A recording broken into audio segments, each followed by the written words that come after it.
This is the Low Level Hell Podcast, episode 16. Dog 6, go straight. I got your back, man. Getting forces on the ground, you are clear to engage. Fire, take a fire. IED in placers. Flight 6, ring of 6, fire coming from this spot. Have him come around, take over trail. We take a fire from 4 different places. That was quite a bit of fire there. Wall of death heading east, going low level. Welcome to the Low Level Hell Podcast, the program that explores the world of rotary and fixed-wing combat aviation through the exciting stories of the men and women who experienced it firsthand. Now, here's your host, U.S. Army helicopter pilot, Brian Harris. Hey everybody, welcome back to the show. Hope you're having a great day, nice spring day wherever you're at. It's been pretty nice here. I've been trying to get a lot of work done. I'm actually pretty exhausted because I've been working so much in the yard and in the house. I was crawling under the porch today and digging a trench out to my shed. So doing a lot of stuff, trying to beat the heat. A little bit of delay since our last episode. I wanted to get this one out last week, but kind of real life got in the way and wasn't able to record this part. But we've had the interview done for quite a while, so we're kind of stitching it all together, and I appreciate everyone's support and patience as we get these things out. You know, the goal is to get 2 episodes out a month. We've pretty much stuck to that goal. Last month, I think we had 3 episodes last month, but still sticking to the 2 a month is definitely the goal. So we're on track for that. I'm very excited to have our guest on. Of course, author of the book Low Level Hell, which is a huge inspiration to me in my career. And of course to this podcast. So we're just going to roll right into it, and I'll talk to you guys on the other side.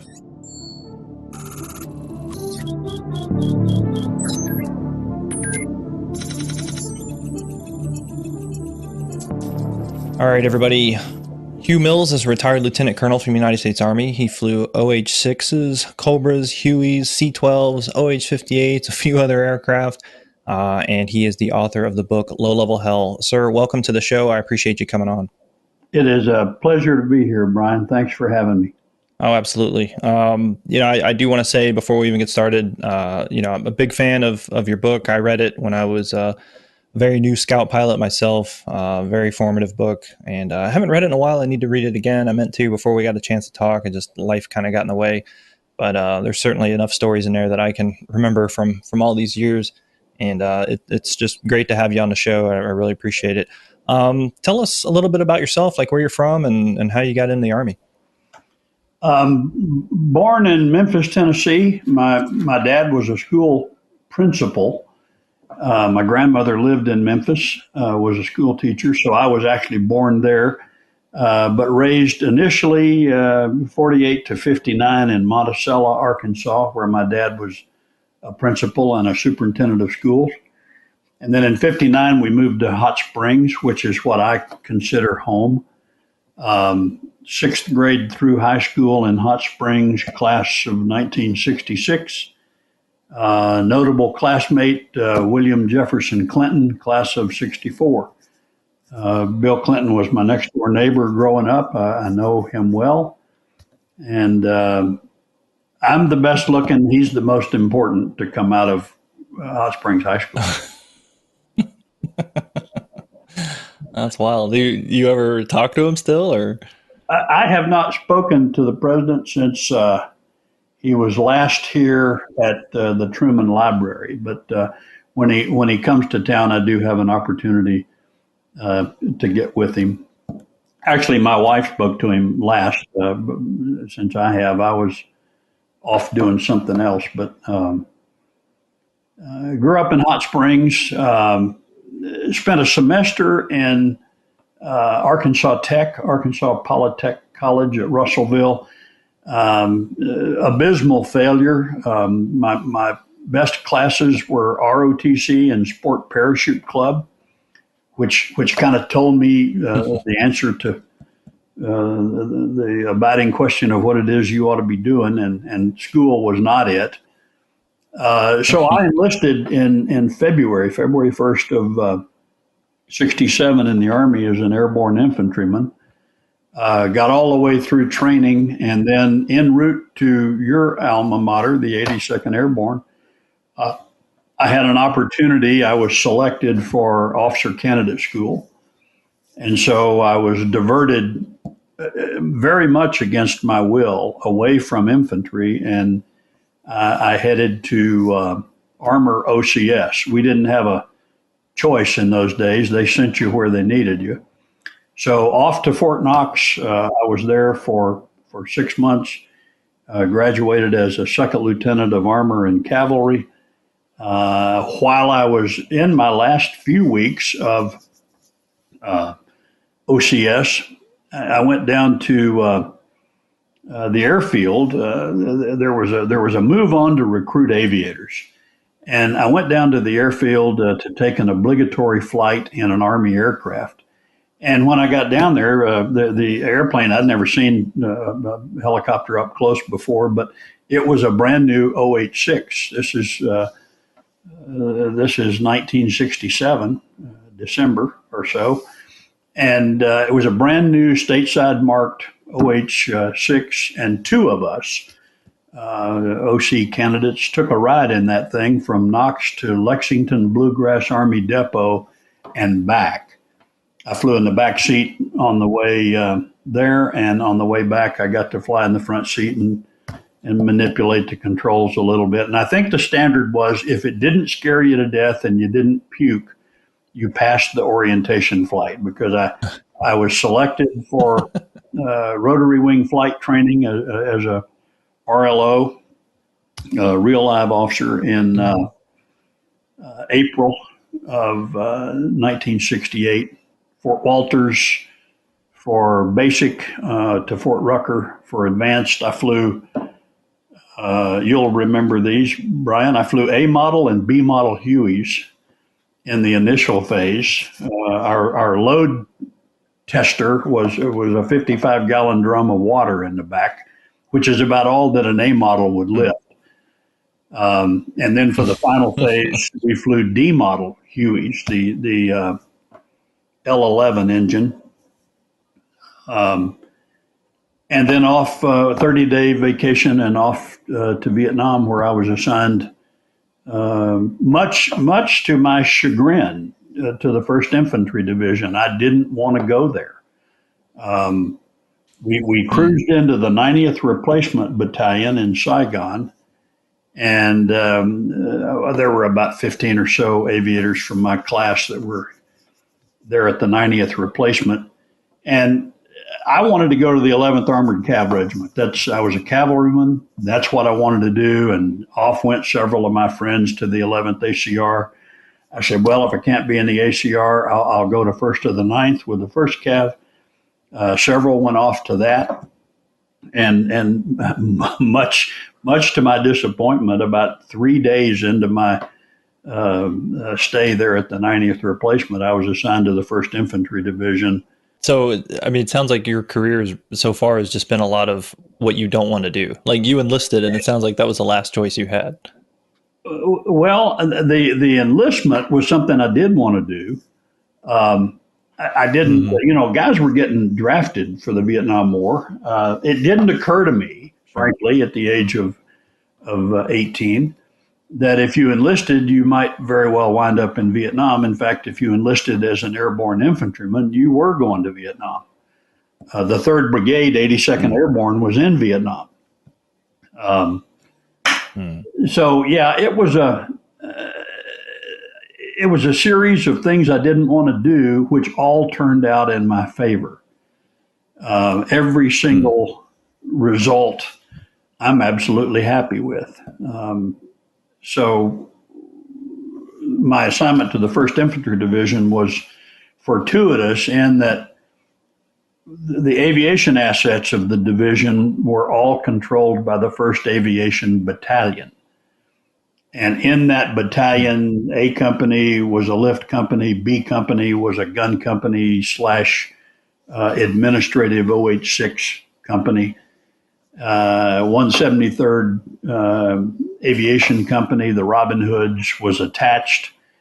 And the Air Cav Troop for the Quarter Cav, the Divisional Armored Cavalry Squadron, was detached from the squadron and attached to the 1st Aviation Battalion. So when I got over to the 1st Av Battalion S1, I was with a lieutenant named John Fields, who was in my flight school class. John was an infantryman. And the Battalion S1 said, Fields, you're going to A Company 1st Av Battalion because you're an infantry officer. And Mills, you're going to the Quarter Cav because you're an armor officer. And that started my affiliation with the Quarter Cav and the Air Cavalry, which lasted my whole career. And I couldn't be more pleased about that. So back then, to put some context, aviation was not a branch, but was more, I don't want to say an additional duty, but it was sort of a specialty skill that different branches would feed people into, like infantry and armor and things like that. So you were still an armor officer, just you were aviation trained, right? Correct. The branch. What's our branch birthday? April 13th, 83, I believe, is the birth of aviation branch. So for those of us that were flight school graduates, it was different for a warrant officer candidate and for an RLO or a real live officer going to flight school. I lived off post. I commuted to Fort Walters. At the end of the day, I went home. The weekends I was off. Warrant officer candidates had to endure the TAC officers and the barracks and all that warrant officer stuff in addition to learning to fly. For those of us who were commissioned officers, our primary branch was our commissioning branch. Aviation was an additional specialty. And so for all of my career, I would serve tours on the ground. I commanded a tank company, an armored cavalry troop, an air cav troop, an attack helicopter company. So I'd go back and forth between ground assignments and air assignments, and I truly enjoyed that. I enjoyed the ground. My tank company in Germany is especially a fond time for me. My cav troop, armored cav at Fort Hood, was a great time. But armor officers largely filled the air cavalry seats. Back in those days, infantry guys went to the assault helicopter companies. Transportation guys, flew Chinooks. Artillery guys, a lot of them were in the artillery units as aviation spotters. But we were dual rated both on the ground and in the air. And the thing that I've always thought that we lost by going away from that is when I was flying over an armored cavalry commander in Vietnam or Germany or wherever, I understood his view from the tank turret as well as my view from the aircraft. So, some guys, and I've actually heard non-branch qualified people try to get an infantry unit to cross 15 kilometers in the same time that they could do it in a helicopter, and it doesn't quite work that way. So having a branch qualified officer in the air always made great sense to me, but as we became more technologically advanced, that went by the wayside. Sure, because it's a lot harder, maybe not the right word, but there's a lot more complexity to learning a modern aircraft as there was compared to back in those days. So you've got to really devote the time to it. Because, commissioned officers going through flight school, there's guys that are down there for a year and a half, 2 years, before they get out to a unit because the aircraft qualification takes so long and just flight school takes so long. But yeah, having been a former armor officer before I went aviation, I totally agree with what you're saying. There's some context that you understand when you've come from that world and understanding, just like you said, speed and distance have different meanings between a helicopter and a tank, just the way they did. I'm sure you realized it too. When you went through your initial training, you were essentially an infantryman, and then you got on tanks at Fort Knox and understood, 20 kilometers isn't that bad anymore, like it would have been if you were an infantry guy. You bet. 20K is a long way to walk. It's not bad in a tank. It's a nothing in a helicopter. Right. Yeah. I also have always thought that we were probably smarter than you guys are today because, my attack company in Germany in 1978 was bigger than a squadron today. I had 38 aircraft in a company. Yeah. So as a major, I commanded more aircraft and warrant officers, 55 warrants, 130 enlisted, 47 wheel vehicles,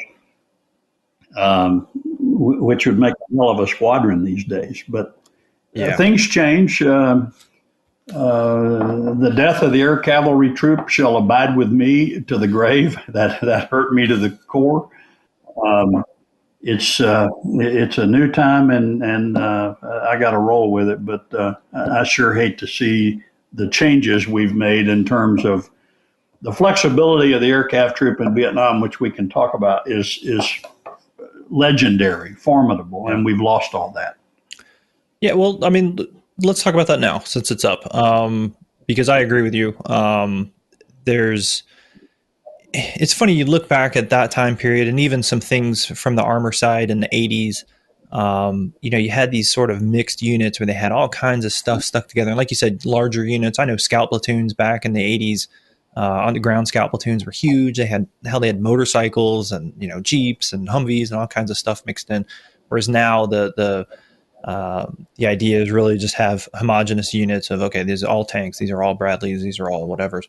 My own experience in Afghanistan, it's funny reading your book and other, documents from that time period.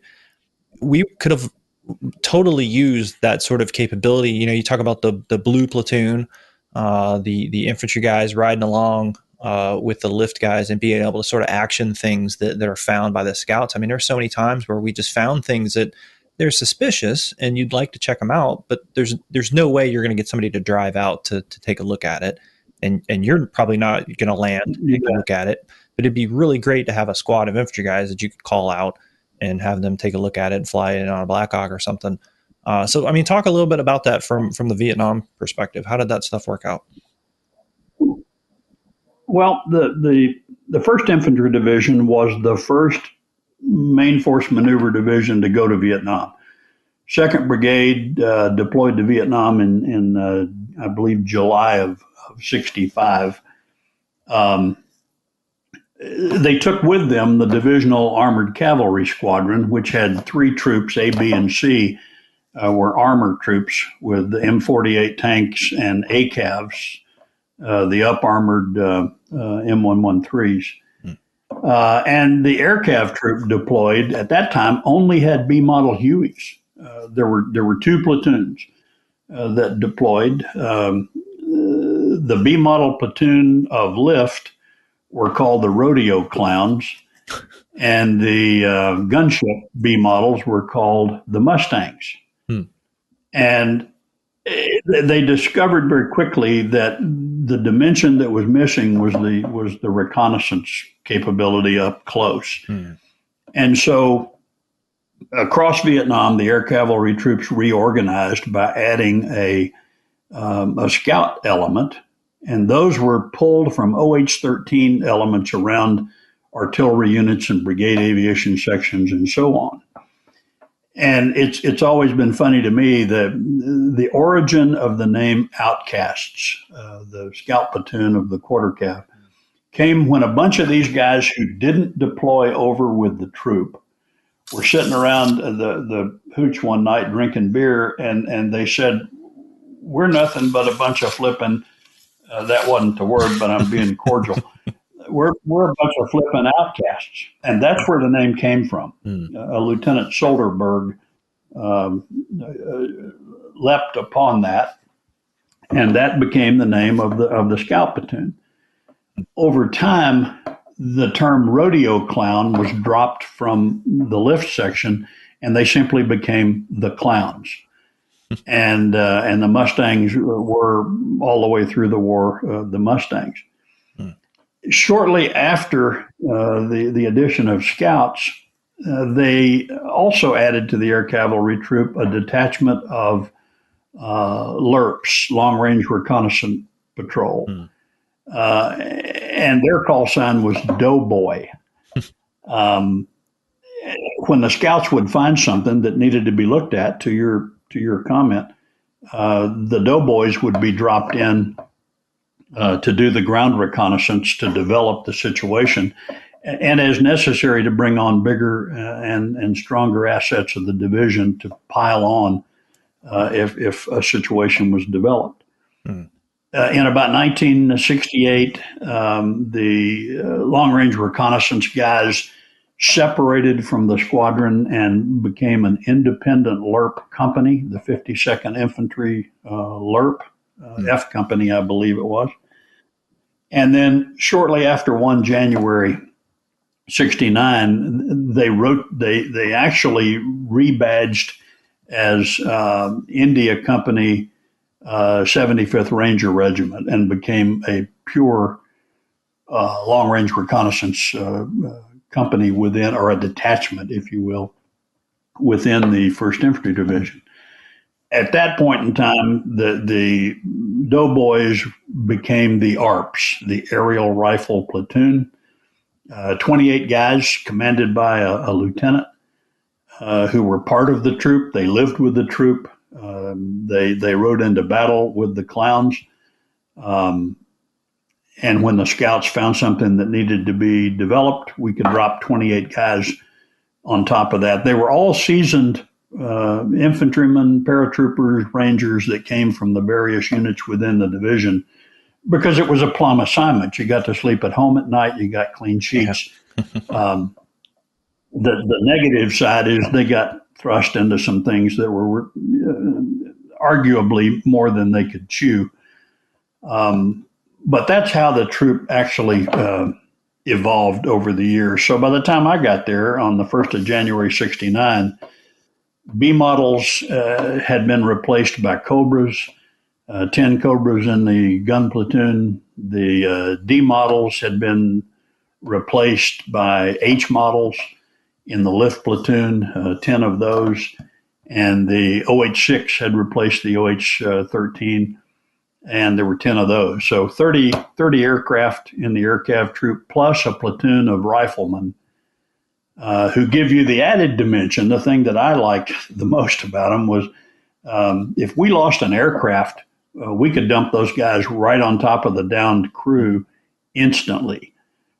We didn't respond on those necessarily from base. We would rotate forward on a mission, and they'd sit strip alert at Quan Loy, Loch Ninh, Lai Kay, wherever it was, and they would scramble those guys if we lost a scout. And on average, if we lost a bird, we could be on them within minutes. That dimension has been lost by Army aviation, and in terms of instant CSAR, combat search and rescue, I think we need that back, and I think that's a concept that we need to relearn. Yeah, that's interesting. I didn't know that. So basically, what you're saying is you guys took off going on a mission, and you would bring your own package of CSAR with you, and then just stage it close by, and then they can react. Yeah, that's certainly nothing that we have had recently in Afghanistan or Iraq. At least never when I've been there. There were two types of scout alerts. There was at least two teams that went out every day that were VR teams, visual recon. One Cobra, one Scout.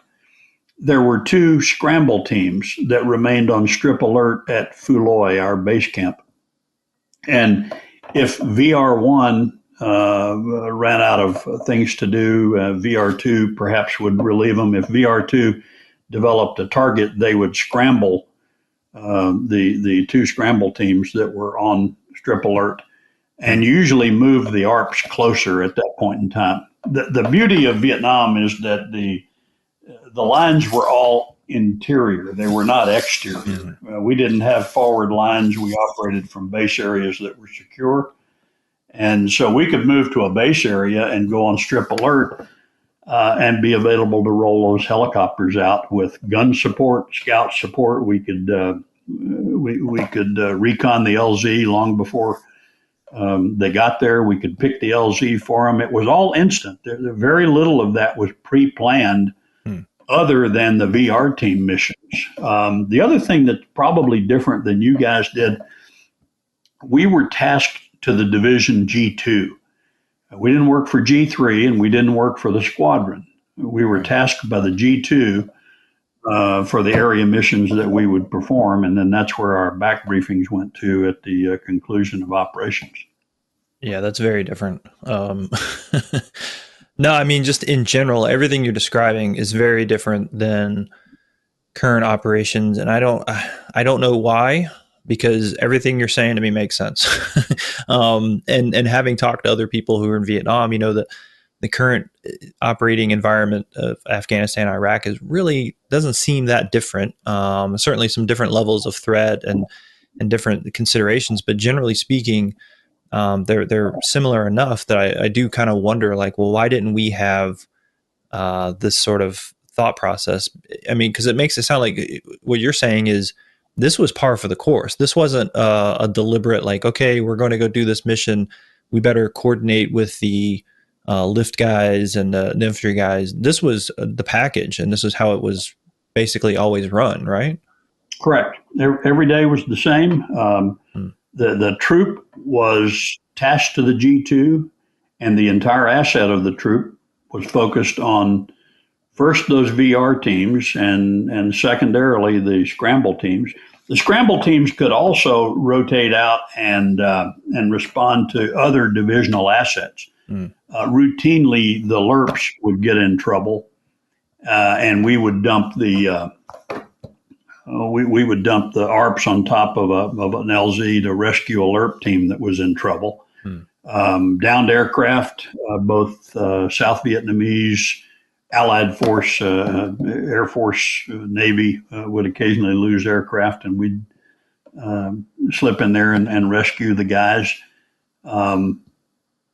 It really was a homogeneous unit that had tremendous flexibility. A major commanding a unit like that in Vietnam had a heck of a lot of firepower. 10 Cobras, 10 Hueys, 10 OH-6s, and a platoon of infantry that belonged to him. So it was a tremendous organization, and I think we've lost something when we lost that. Yeah, and to put that into context for listeners who just don't understand what we're talking about difference-wise, you know, when I was an Air Cav troop commander as a captain, I had 10 OH-58 Deltas, and that was it. And you're talking about one rank higher had a same organization, however, had 30 aircraft plus infantry. So yeah, that's a huge difference. Yeah, and later on in the European theater, we had 38 aircraft, Scouts, Cobras, and Hueys in an attack company, also commanded by a major. So the force structure, in order, I think, to fill out the combat brigades, shrunk a little bit, and the horsepower to control them increased. So it's totally different than when I was in. Yeah, very different. Let's get back to you. So you finished flight school. You showed up in Vietnam, and you said 69? 1 January, 69, New Year's Day. Is when I landed in Vietnam. Okay. And so tell us about that experience, getting to your unit. Well, the bad experience about getting to my unit, the absolutely mortifying experience is I was a cavalry officer, and by God, they were sending me to an infantry unit, and I just thought that was awful. I had been sheep-dipped to a great degree at Fort Knox, that I had given up my infantry ways and seen the error thereof. But I was assigned to an infantry division, not realizing at the time that it was the oldest division in the United States Army. I mean, 1917, the basis of the American Expeditionary Force to France. I didn't realize all that. And frankly, the thing that hacked me off the most is when they came to get me, to take me from Saigon to Xi'an, they sent a dump truck. And it was a dump truck, the back end full of dirty clothes. And the sergeant quarters came into the little hooch I was in and said, "Lieutenant Mills, your ride's here." And John Field and I walked out there, and here's a dump truck full of dirty clothes. And we rode from the 90th replacement to Xi'an in the back end of a dump truck with a Spec 4 with an M16 guarding us. And I was not thrilled about my induction into the infantry. Everything else, though, turned out extremely well. So when you show up to your unit, I mean, what did you just start flying immediately? Like, how do they integrate you into the program? When I arrived at the troop, I spoke with the troop commander, who was Major Willie Cummings, also of Memphis, Tennessee. I thought that was pretty cool. African American major, longtime aviator, and he was looking at my records, and he said, "Okay, you're not a Cobra pilot, you're a Huey pilot." And I said, "Yes, sir. I'm rated in the D model, but I sure would like to be a Scout pilot. That's what I want to do." And he said, "Well, we've already got a Scout platoon leader, and I'll take that under advisement. But you're going to go to the Clowns, and you'll be a section leader in that organization." So I started off January and February flying Hueys. And when I arrived there, I had 210 hours of rotary wing flight, which was my total repertoire at that time. And the introduction basically required an in-country check ride, which I had to take. I had not flown for 30 days. I did the in-country check ride in the UH-1. Then I did a AO checkout, area of operations checkout, which essentially was just flying around to the various airfields to see where they were and how they were situated. And then I was assigned to the Clowns to do my operational flying. The most memorable of that particular period, Wayne McAdoo was the platoon commander, and he was headed back to Hawaii to spend an R&R with his wife. And so he said, "Mills, you're the senior ranking guy in the Clowns while I'm gone, so you're the acting platoon leader. But you don't know poop about flying in Vietnam, so I'm going to give you the best warrant officer I've got." And that was Warrant Officer 1. We had very few W-2s, no W-3s or 4s. But he said, "I'm going to give you Bob Holmes. He's going to be the pilot. You can be the aircraft commander, and don't do anything stupid for 7 days," because he was going to Hawaii.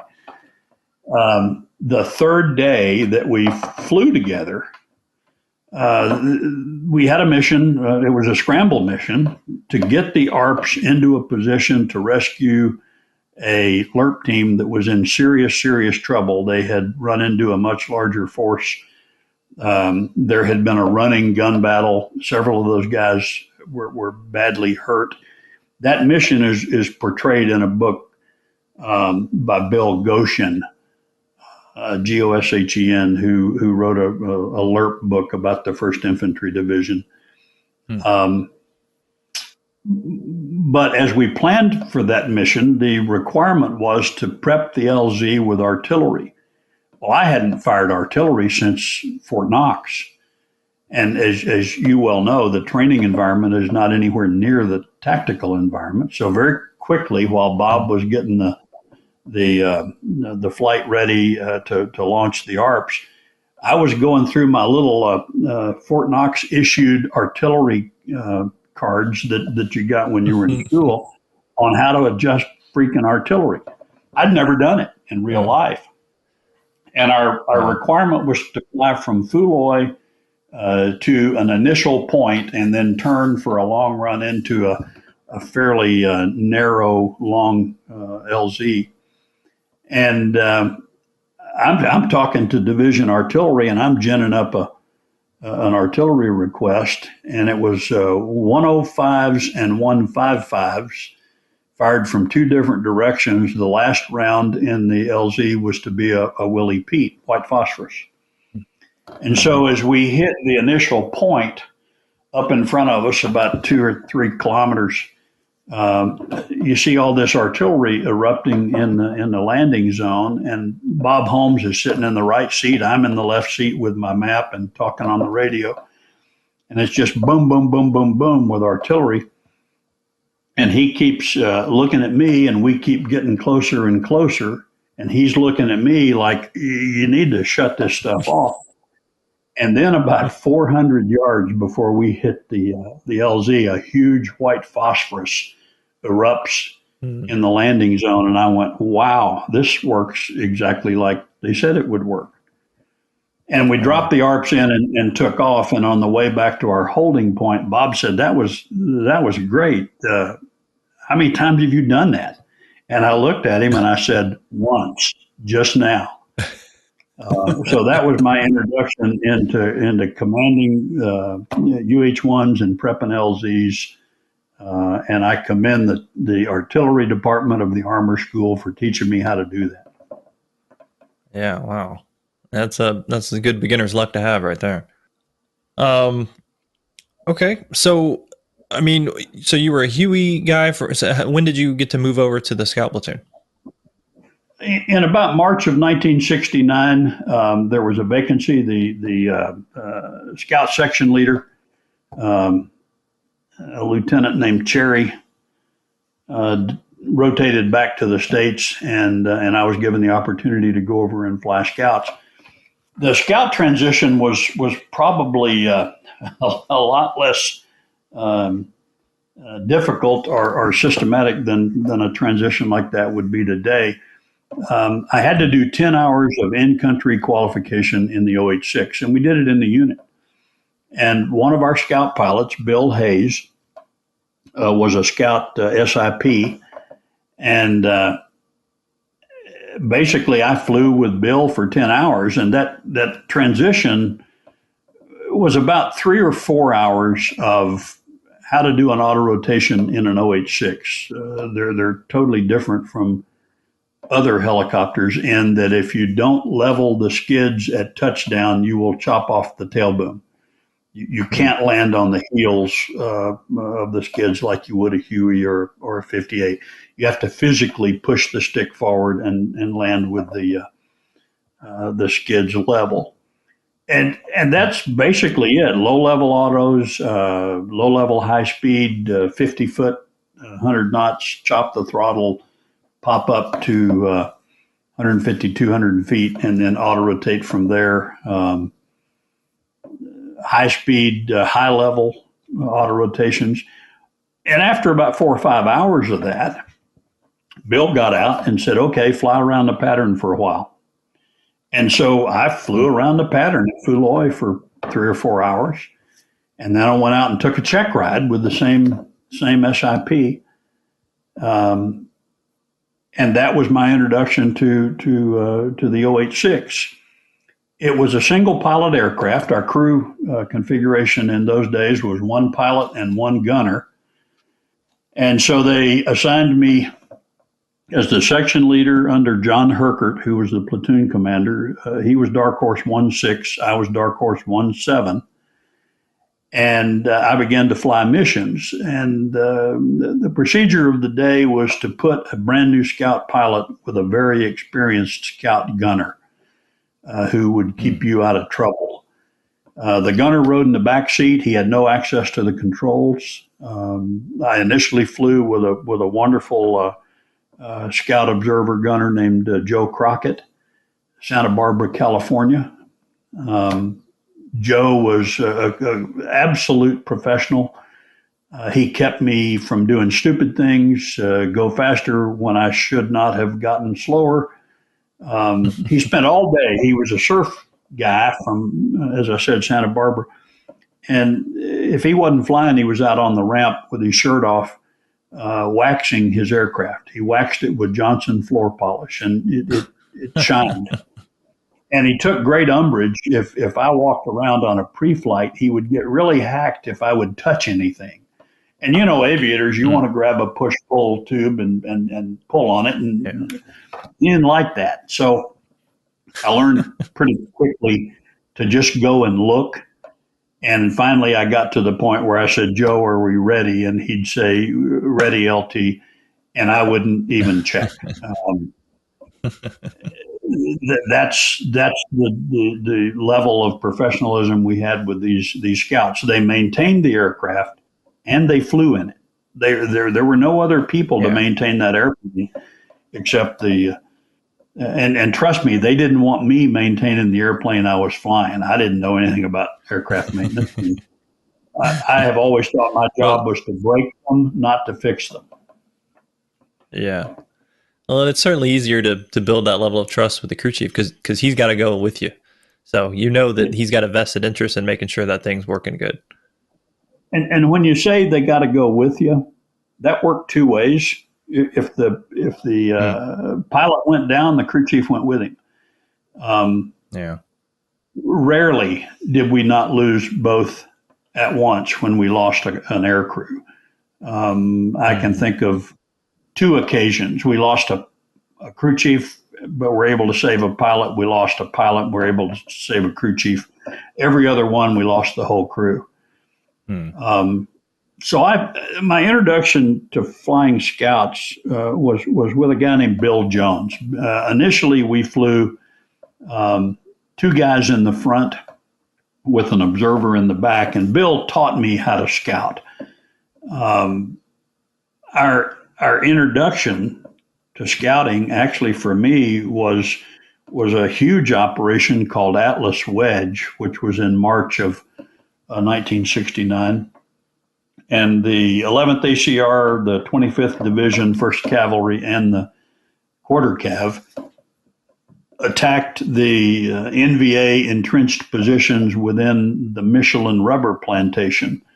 And I had the great honor to be the first scout into the rubber, as we say, into the plantation at low level, at first light in March of 1969 with Bill Jones sitting next to me. And I would look down and see North Vietnamese regulars with camouflage parachute capes on their backs running through the trees like ants. And I'd never seen that, but I'd never seen an enemy soldier before. And Bill kept saying, keep your speed up, keep your speed up, keep your speed up. And behind me, Joe Crockett was working out with his M60. And that was my introduction to combat in the 086. And the key to survival, as preached by my mentors, was speed and uncertainty. Don't make the same run on the same azimuth twice. Constantly move, constantly jink. Make yourself a difficult target. Our primary foe was the AK-47. Everybody had an AK-47. We would occasionally run into SGM crew-served machine guns. The real nemesis of the Cobra and the Huey was the 51 cal. But the scouts, honestly, were not. I was hit by a 51 once in 1969, and I was in an open area going slow, and he was in a tree line right beside me. But our primary weapon of interest was the AK-47, and our primary engagement distance was 25 to 35 meters. So when a guy opens up on you at 35 meters with a 30-round AK, you're going to take some hits. And to the credit of the wonderful people at Hughes Tool Company, the 086 was designed to take hits. It was designed to crash.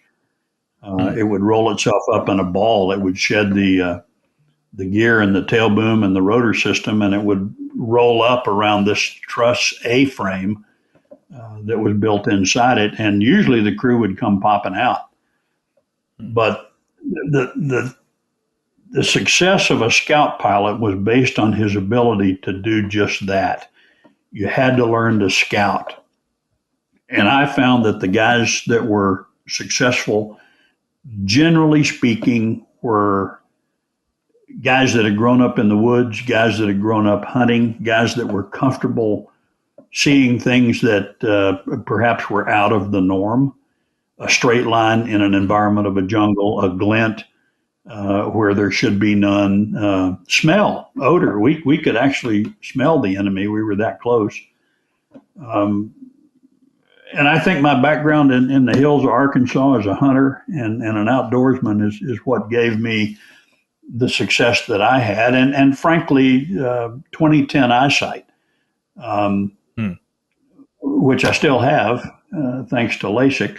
But 2010 eyesight was what set Scout pilots apart. If you couldn't see what was down there, very, very often you took the brunt of the damage.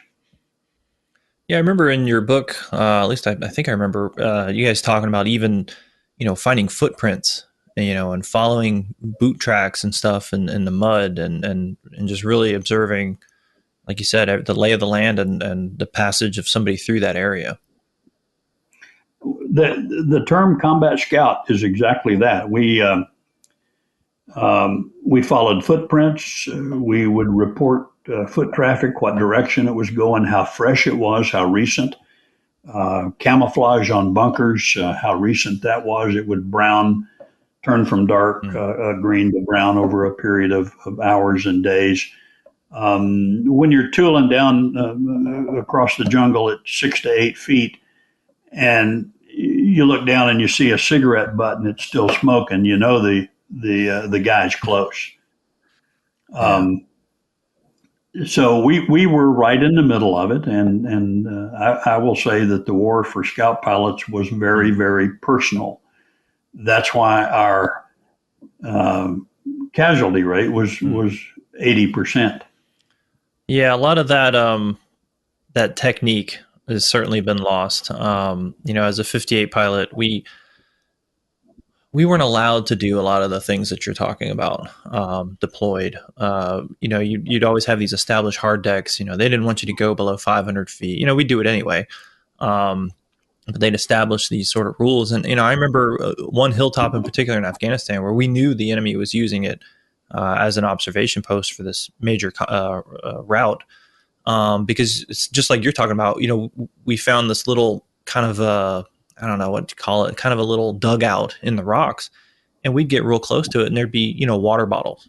I was like, well, who's up here? This is clearly somebody's using this, and there's really no reason to be up here unless you're probably doing something nefarious. So but unfortunately that skill is atrophied because of the rules of engagement and the rules of flight. But, you guys were sort of, I don't want to say making it up as you go along, but you were creating this, this way of doing things back then. And it doesn't, I don't want to say there were no rules, but there were certainly less rules and you guys were able to be creative. Yeah, I think that's fair. When you say rules, we did have a thing that we called dark horse rules. The AOs that we operated in had no friendlies, none. Remember that in the late 60s, the civilian population had been pulled out of the remote hamlets and pulled back into ARVN being Army of the Republic of Vietnam, ARVN-controlled outposts. So where we went, there were no friendlies. You would find enemy troops, you would find friendly troops, and we knew where the friendlies were. But on occasion, we would run into guys that were totally no threat. The ones that I remember the most were the woodcutters in the area of Shantan along Highway 13. They made their living with charcoal. And so you'd be tooling along in the middle of nowhere, and here's a guy with a 6-year-old kid and a woman and an axe. He's obviously a woodcutter. So dark horse rules was no women, no children, no friendlies. And again, we're looking at them. We're eyeball to eyeball, 25, 30 meters from them. I can tell an NVA or a main force VC from a civilian, largely by the way they reacted to you. I was out training, the effort is in the book, but I was out training a new Scout pilot one day in an area that was supposed to be relatively pacified. And as I was teaching him how to follow footprints, there were a group of farmers off to my right, to the east of me, that were planting rice shoots in a rice paddy. It was probably 6-8 inches deep with water. And they were all moving in unison in the same direction. And they were mostly women, and they were wearing the conical hats and all that. And as Callaway, my student pilot was learning to fly low level. I happened to look over at the group, and there was one guy right in the middle who didn't have a hat on. He was a military age male, and he wasn't planning rice shoots in the same direction everybody else was. He was kind of cattywampus, and he was watching me. And every time I'd turn, he would turn and look at me. So I knew right then I had an enemy combatant. And we tried to get people from the ARVN unit fairly close to us to come over, but we couldn't establish contact. So I told the Cobra, I said, I'm just going to land and capture him. And it's the first time I ever landed in combat. And so we did, and I got out and pointed an M16 at him and told him to come my way. He did that. He walked over to the side of the airplane. He started to get in the back, and when I handed my M16 up to Callaway, this guy bolted, ran under the tail boom, almost took his head off on the tail rotor, and headed out in the middle of the rice paddy. I tried to catch him, but I'm wearing a chicken plate which weighed about 30 pounds, and carrying all my gear. I sank into the mud, so I motioned at Callaway to go get him. And the warrant officer hit this guy a couple of times with a hovering skid, and then finally, when the guy fell down, Callaway landed on him with the skid on his legs. And of course, he was in the mud; it didn't hurt him. But I was able to get back up to where the aircraft was, and I grabbed him by the stack and swivel, and I punched him just as hard as I could punch. And his eyes rolled back in his head, and I threw him in the back end, and I got in the back end. And that's when we realized that enemy soldiers in the tree line about 150 yards away were shooting at us. And we flew down the road. Here's a brand new guy, had never flown the airplane by himself. He's flying it. I'm trying to get in contact with the ARVN unit via the radio headset that's in the back of the OH-6. And we never could. So we just flew down the road to the ARVN base and landed. And they came and got the guy and said he's a North Vietnamese major and he's a tax collector. So that was my first experience in going on the ground. I didn't do it a lot, but I did on a couple of occasions. It was not something that we set out to do, but if you see a dead North Vietnamese officer in the middle of a firefight, a big one, and he's got a map case on him, that's kind of important. So I landed and picked that up one day. But we did make it up as we went along. There were not organizational rules. It was a new concept. Helicopters were a new concept. Air mobility was a new concept. At that point in time, only one division in the Army, the 1st Cav Division, Air Mobile, was an Air Mobile division. And then, of course, the 101st converted after that. But we did learn as we went along, but the attributes of a successful scout in those days were identical to the cavalry scouts of the frontier. No difference. Yeah. That's, just hearing that story, I could just imagine the fallout in the modern day that would be if I landed an OH-58 and got out and tried to capture somebody or grab a map or something. So it's an incredible story. When you guys were flying those missions, was it 2 OH-6s up together or just the one and you had Cobras? Like, how did that work? In 69, the mission configuration was called a pink team, a white element, the scout, with a red element, the gun. Largely based on the terrain in 3 Corps. We worked out of Fuloy Army Airfield, northeast of Saigon, about 30 miles. And the terrain was very, very thick, tropical jungle. Really wasn't suited to a 2-person operation. So it was 1 Cobra and 1 scout. And the first Cav called them pink teams. We called them hunter-killer teams. When I would return to Vietnam to Dark Horse for a second tour in 1972, we flew in the Delta in 4th Corps, and that was ideally suited and really needed a wingman low, and we flew with 2 scouts. So the Hunter Killer team of 1969 became what was called a CAV pack in 1972, and that was 2 Cobras, a Huey with an air mission commander, and a local force coordinator. We always had to land toward the end of the war in the Delta and pick up a Vietnamese captain, major, colonel, and they would do all the artillery clearance because all the American units were gone in 72. But 2 scouts in the Delta was absolutely necessary, especially taking fire from a nipa palm line or a long linear line of trees. As you broke away, they had a long time to engage you. And if you had a wingman with a minigun, as you broke away, you put your tail on the enemy and your wingman put his minigun on the source of the fire. Okay. So it evolved too over that period of time. And then you still had the Cobras, and they were what, up high, just diving in, or what? Still had Cobras. Yeah, the Cobra had 2 Qs. I flew Cobras with 3rd of the 5th Cav in 1971 with the 101st. And as an old scout pilot, I preferred to fly what was called a low gun. I flew at 600 feet with a Cobra that had the M35 system, a 20 millimeter Gatling gun on the wing. And if I saw my scout's tail pop up as he was accelerating out of an area, I was already rolling. He didn't have to say anything. And the next thing I would expect to see would be a flash, and that would be the ignition of the red smoke grenade that the crew chief had just put out. And by the time the smoke started coming up, I was already hitting it with 20 millimeter or flechettes. A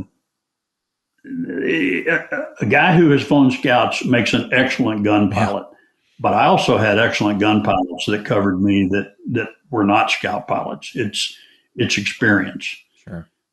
Usually it's the tenor of the voice. When you hear a scout pilot's voice go up about 3 octaves, he's getting shot at. Yeah.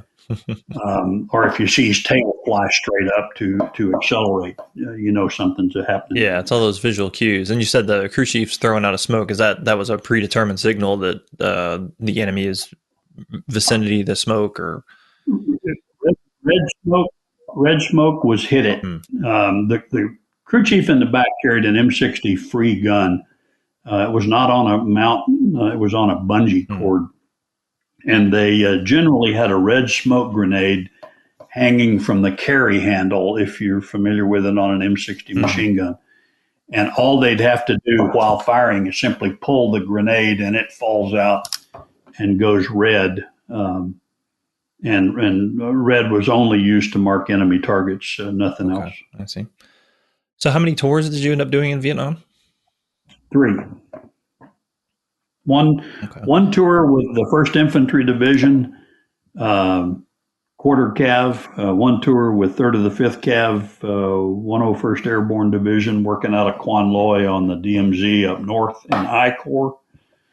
And then when that unit stood down in February of 72, because I was a second tour aviator, I was offered the opportunity to go home. And I didn't want to go home.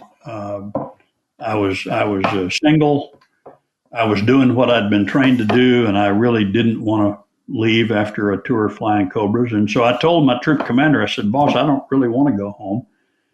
And he said, "Well," and this is probably a departure from today's Army as well. He said, "Go find yourself a job." That was my orders in February of 72. And so I called. Dark Horse had stayed in country. When the 1st Division came home in 1970, March of 70, the Air Cav Troop stayed there because it was such a critical asset in the theater. And they simply rebadged D Troop 14 Cav Air to C Troop 16th Cav Air, which was an independent Air Cav Troop, maintained the call sign Dark Horse, maintained the aircraft markings, everything. And they moved from Fuloy to Soc Trang in 4 Corps. And then after a brief assignment there, they moved to Canto on the Mekong River. And my buddy Rod Willis, who had flown with me in '69, had come back to Vietnam the same time I did the second tour, and he was in Dark Horse again. He had been my wingman, my roommate, my dear friend in '69, and he was back and was there in '72. And so I called him from I-Corps, from up on the DMZ, and I said, "Hey, I need a job." And he said, "Well," he said, "you're in luck. The scout platoon leader got shot 2 days ago, and if you want to come down here. I'll fix it." So I literally grabbed my B4 bag and my Car 15, and I went over to the airfield and flew from I-Corps to Saigon in a C-130. Went over to Hotel Alpha, which was the heliport there in Saigon, and just waited until there was an airplane coming in that I could scab a ride off of going down to Canto. And while I was sitting there on my bag drinking a Coca-Cola, I hear an 086. I look up. It's a Dark Horse Loach with the low-level hell insignia on it, and it's coming in for landing. And it was Warrant Officer Rusty Rice, who was our maintenance officer. And he'd flown into Saigon for a parts pickup. And I asked him, I said, "Hey, can I catch a ride down to Canto with you?" And he said, "Sure, Captain, jump in." And we're about halfway to Canto. He says, "What are you going to do at Canto? What unit you assigned to?" I said, "Oh, I'm assigned to Dark Horse." He goes, "Oh, I'm the maintenance test pilot for Dark Horse. What are you going to do?" I said, "I'm going to be your platoon leader." And that's how I met my maintenance officer. At that point in time, he says, "Would you like to fly?" And I said, "Yeah." And I hadn't flown an 086 for a couple of years. And that's how I got back to Dark Horse for a second tour. And again, roomed with Rod Willis and flew with Rod Willis routinely, and did my second tour with Dark Horse, leaving there in September of 1972. The war ended in January. So you mentioned when the aircraft was coming in and you saw it had a low-level hell emblem. Describe how did that come about? What did it look like? The genesis of the low-level hell patch is kind of interesting, and it's very special to me. The name Outcast has been there from the very beginning. The first Outcast patch, an original of which I have never seen, was in very small numbers, and it had an Indian head kind of looking down, and it said Outcast on it. I've never seen a real one. I've seen copies that were obviously fake. But by the time I got to Dark Horse, the Outcast patch was a blue rectangle with a white skull and the name Outcasts across the top. That was it. And after I took command of the Outcasts in March of '69, one of my warrant officers came to me in July of '69, and he had a rendering of a proposed patch. He wanted to change our fairly common Outcast patch to one that was totally different. It was a red oval with a black skull and 2 crossed sabers behind it, and it said Outcasts and Aero Scouts, and then underneath it was a banner that said Low Level Hell. The guy that did that was Joe Henry Vad. Joe was a W1 former Marine from Brooklyn, New York, a less cityfied guy you will never in your life meet. But he had been a Marine, and he was a fabulous scout pilot. Joe was killed along with Jim Downing in November of 1969. And when I wrote the book, low-level hell. I thought about a lot of titles. Dark Horse 1-6 was a title. There were all kinds of titles we looked at, but I wanted low-level hell because of the sacrifice made by all the guys in my unit in '69. And I was sitting at home about a year after Low Level Hell was published in 1992, and my phone rang. And this female voice says, "You don't know me, but my name is Lisa Vad." And I said, "I know exactly who you are. You are Joe Vad's infant daughter." And she said, "Yes." Her cousin had been going through the Atlanta airport and seen Low Level Hell on the book rack and bought it. And he opened it up to the memorial page and he saw Warrant Officer Joseph Vad. And Lisa was a child. Her mother was from Nova Scotia. They left New York after Joe's death. She moved to Nova Scotia, grew up, became a flight attendant for Air Nova. And in 1992, when that book came out, that's the first she knew about how her father lived and died as a scout pilot with Dark Horse. And we've been dear friends ever since. She flew down here to Missouri shortly thereafter, and we went up together to meet the family of Jim Downing, who was Joe's crew chief from Green City, Missouri, just north of me, a couple hours. And we got to spend a wonderful day with Kenny and Bernice Downing, the parents of Jim Downing. Jim Downing was my crew chief in the chapter of the book called The Crater, where we had a whole bunch of ARPs stuck in a crater surrounded by an enemy ambush. A lot of guys got hurt, but Downing did an outstanding job that day and won the Silver Star as a result of it. His father never knew the events of his son's winning of the Silver Star. So all of those things put together is why Low Level Hell became Low Level Hell. And I'm working on, I'm plodding along on a sequel that will cover the second and third tour. At the same time, I'm working on a documentary as a result of a trip I took back to Vietnam a couple of years ago to meet a group of enemy soldiers that I fought against in January 1972. It's the only time that we're aware of where an American soldier who fought against a specific group of enemy soldiers sat down at a table with them and discussed it. And I spent 3 weeks with those guys. We went to Hanoi. We went to Ho Chi Minh's the headquarters during 1945. You know, most people don't realize the American forces, the OSS, jumped into French Indochina to support Ho Chi Minh as he fought the Japanese. And as the Japanese capitulated, American OSS operatives rode with Ho Chi Minh by horseback into Hanoi, where he declared a national day of unification for all of Vietnam. And he was deathly afflicted with malaria. And it was the sulfa drugs provided by that OSS medic that saved Ho Chi Minh's life. And had it turned out differently, the Vietnam War may not have been fought.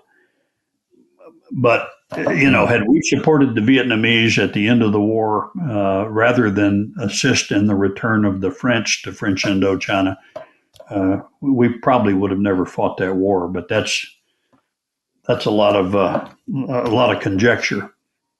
But I walked into this hotel in Hanoi into the bar with my wife and some folks from Hollywood, John Bruno, an Academy Award winning director, and I met these guys, 17 guys who, on the 31st of December, 1971, they shot down Charlie Horse 2-6, which started a huge fight that lasted for hours.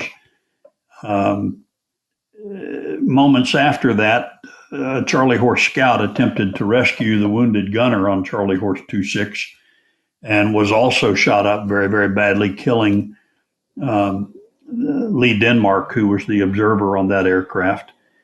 And the fight that ensued was what they call a remembered fight. It was a big one.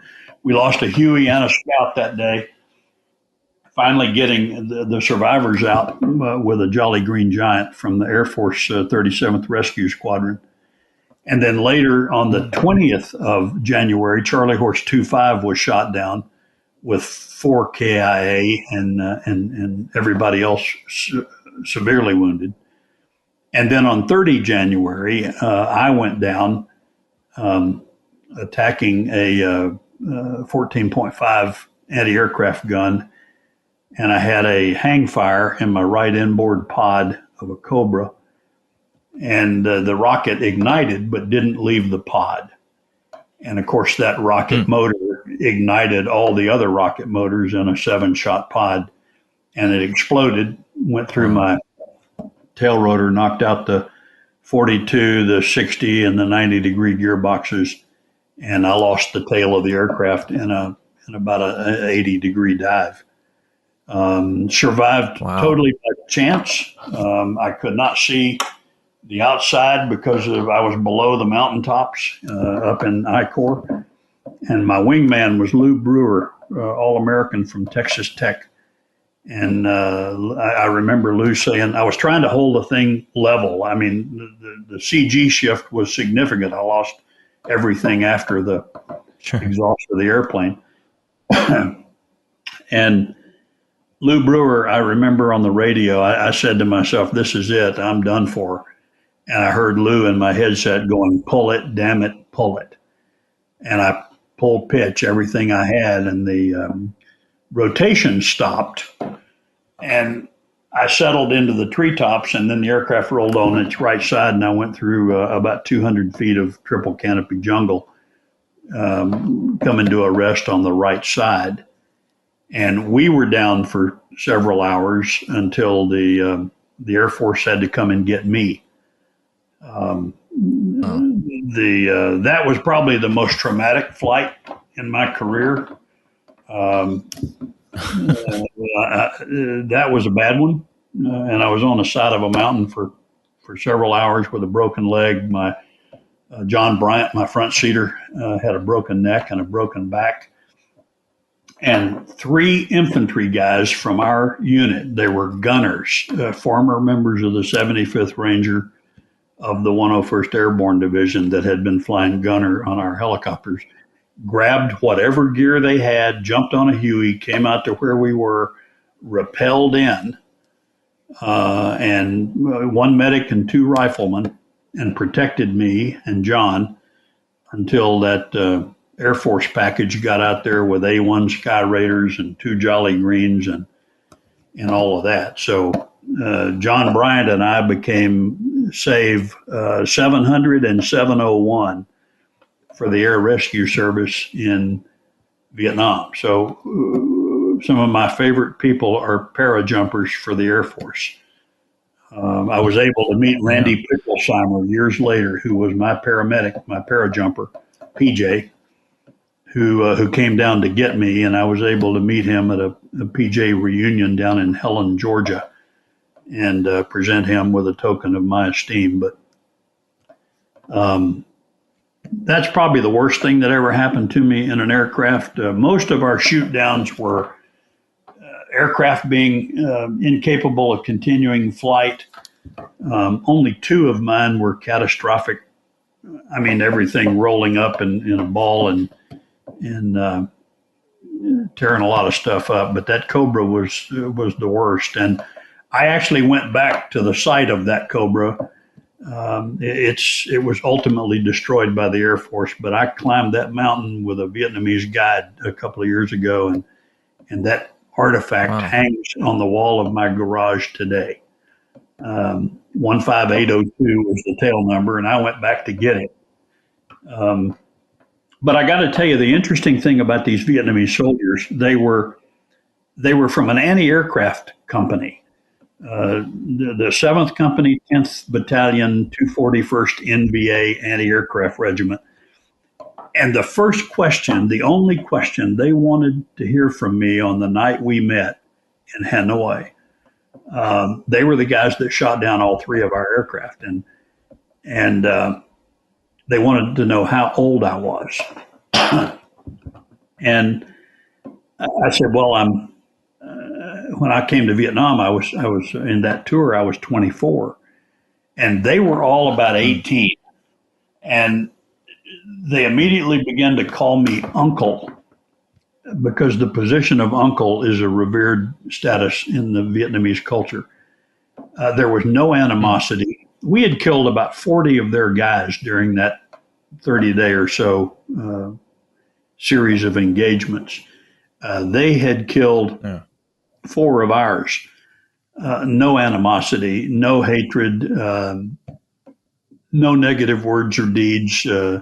They treated my wife and myself admirably, and we had a great time. The only thing negative about those guys is they would all come up one at a time to have me do a toast with rice wine with them. And so each of them would do one toast and I'd do 17. And I got to tell you, I knew what they were doing, but in a manner of respect, I still had to do it. And then my wife had to guide me back to the room, because they did that 3 or 4 times that night. So I had like 37 shots of rice wine before the night was over. So you start time traveling, and next thing you know, it's 2 days later. So. The interesting thing is we would ultimately, a week or 2 later, we got on a bus and went from Hanoi to Hue, and stayed in a hotel at Hue, which was there during the Vietnam War. And then we drove out to Khe Sanh, which was the area where all of these shoot downs occurred. And we actually walked the ground with these guys, and they showed me where their bunkers were. And we knew where Charlie Horse, I had all the grid coordinates, where all these birds had gone down. And I remembered it from flying over it. But they would say, we were over here, and this is where our bunker was, and you guys came from here. And once the first aircraft went down, they didn't want to fight anymore, because all of a sudden, now I've got Sky Raiders. I've got 10 Cobras in the air. I've got Vietnamese Sky Raiders, Air Force Sky Raiders. I've got F5s, A7s, F4s, all kinds of hurt being brought on these guys to protect this crew. And they didn't want to fight anymore. They just wanted us to go away.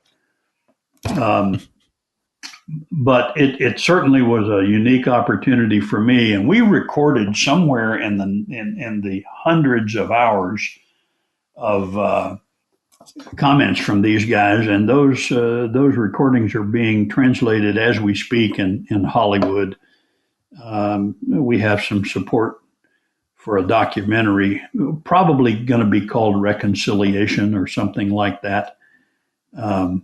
And it's being supported by a very well-known production company in Hollywood that I'm not at liberty to disclose at this point in time. But that's incredible. Hopefully we'll have a documentary within the next year or so. Wow. I had a heck of a time. It was a hoot. That's incredible. Yeah. So we've got potentially a second book coming. A documentary. I mean, what else are you working on? Well, my next effort will be retirement, I think. My wife is a retired detective of the Kansas City Police Department. She retired a couple of years ago. She stays up all night and gets up late, does what she wants to do, and it looks pretty appealing to me, but I'm still working, and as long as I'm still working, I don't get to do that. We have a place in Naples, Florida that we bought a couple of years ago, and my wife is from Miami. And so when a cold wind blows in Kansas City, she's gone. She's in Naples, and I'm here for 2 or 3 weeks, still working. But I haven't decided yet on when I want to retire. I don't fly actively anymore. Um, I've maintained my medical and my flight physical and my aviation status. So I haven't given up on that yet, but I would only fly now for recreation. Well, as a Florida boy, I have to agree with your wife that cold wind is not preferred. So good choices on her end. Where was your home? Oh, I'm from Tampa. Yep, Tampa, Florida. So I had friends that lived in Naples too, so I know that area. Oh, okay, yeah. She's from Hialeah, and her Okay. folks were in Boca Raton. And when they passed, we bought a place in Naples, and it's fun, but I need 3 seasons, and I need snow, and she doesn't need any of that. Yeah, I can't really go back. It's too hot, but at the same time, I hate being cold, so I just need to find a place that's perfect all the time. Well, it's not Missouri. I can help you with your search. It's not here. Well, I'll cross that one off the list. We are scheduled to have snow on Tuesday. Oh, and it was 74 degrees 2 days ago. So this place is unpredictable. No, I can't handle that. That doesn't work.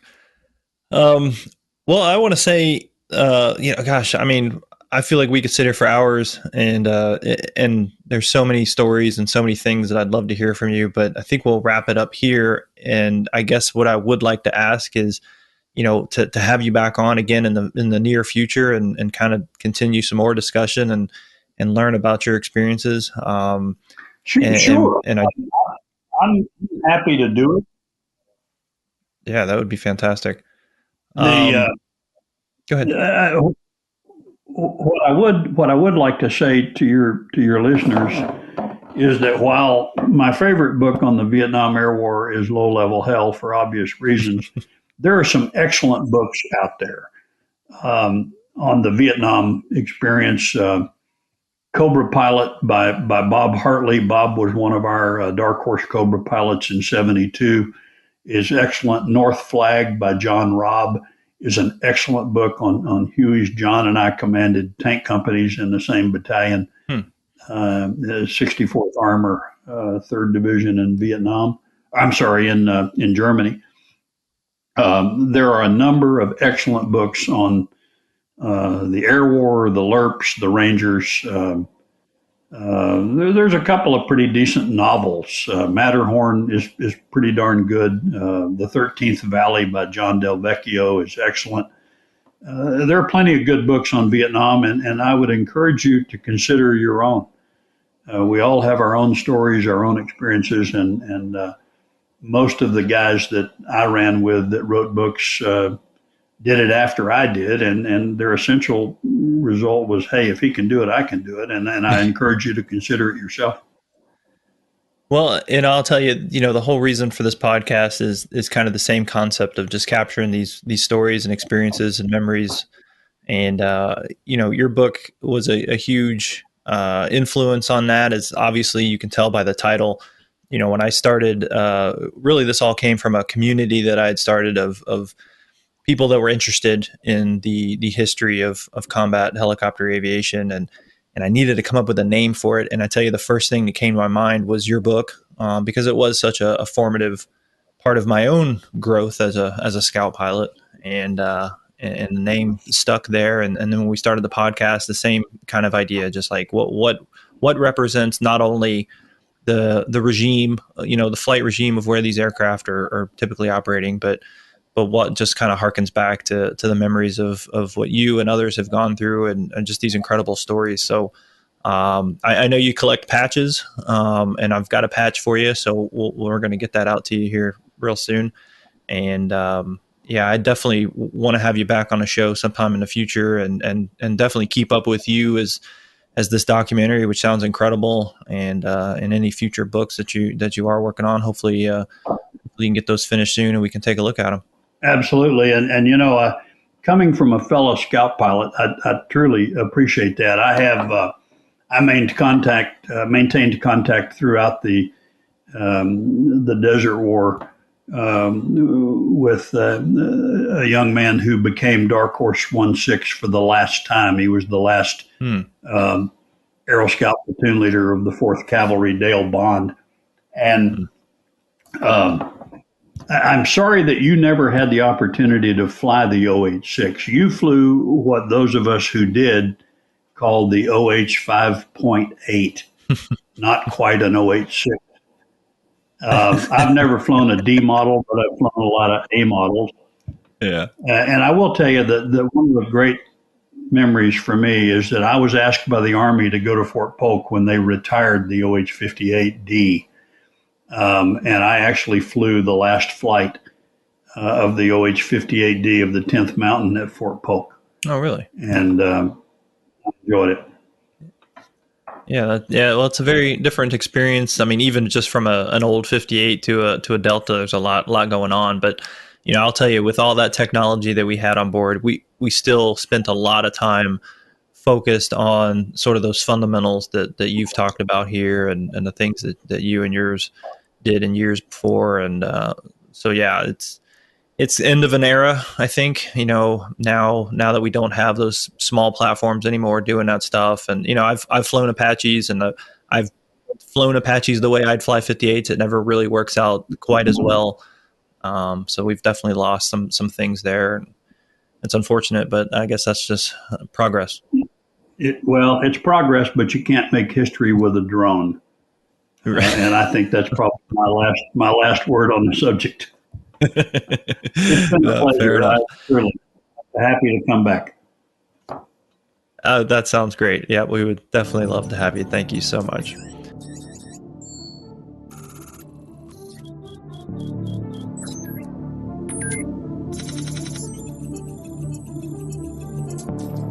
Well, I can't thank Colonel Mills enough for taking time out of his busy day and talking to me on a Sunday afternoon.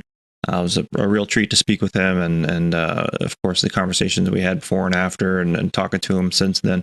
He's a big supporter of what we're trying to do here, and we look forward to talking to him again soon. And he's got some other projects going on there, so hopefully we can kind of give you guys a peek into that. I also want to say thanks to all of our Patreon supporters. Just the outpouring of support is overwhelming, and of course for everyone who leaves a comment or leaves a rating wherever they're listening to this podcast, it's greatly appreciated as well. I love going and reading the comments when they pop up, and it's funny, and it's great. I thank you very much. It's very supportive. Well, we'll go ahead and wrap this up. Just a reminder that the comments made by the guest and host do not represent the Department of Defense or any private business. We'll talk to you guys again in 2 weeks, and take care of yourselves.